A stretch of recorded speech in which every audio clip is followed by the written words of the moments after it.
Hi, this is Bob Iaccino coming to you from the CME Group trading floor in Chicago, talking yen futures.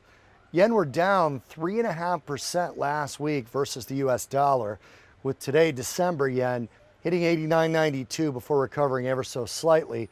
And we're working essentially on a second week of weakness with the pressure we saw on the yen today.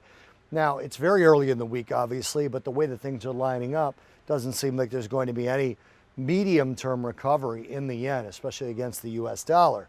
When you look at the situation with the global central banks, there's definitely a clear divergence of path for the central banks, specifically between at least the US and the BOJ.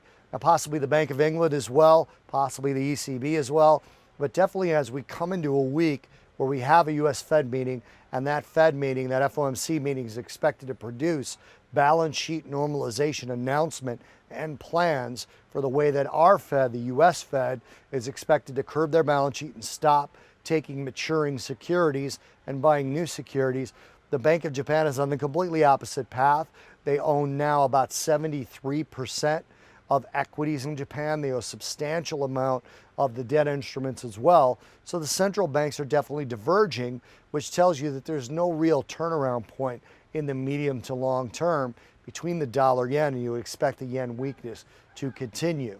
Now, we also had a little bit of a surprise where Shinzo Abe, the Prime Minister of Japan, is talking about a snap election in Japan sometime late this month, early next month. Now, he is most likely trying to capitalize on the bump in popularity that he has had and his party has had. They're up 5 points from the last poll, and there's chaos in the opposition party.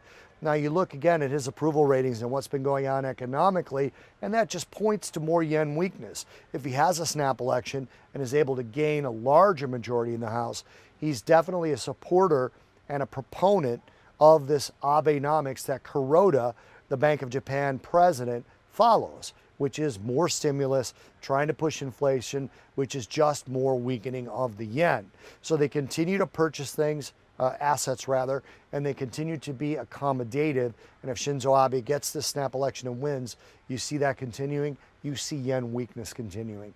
This is Bob Iaccino coming to you from the CME Group trading floor in Chicago, talking yen futures.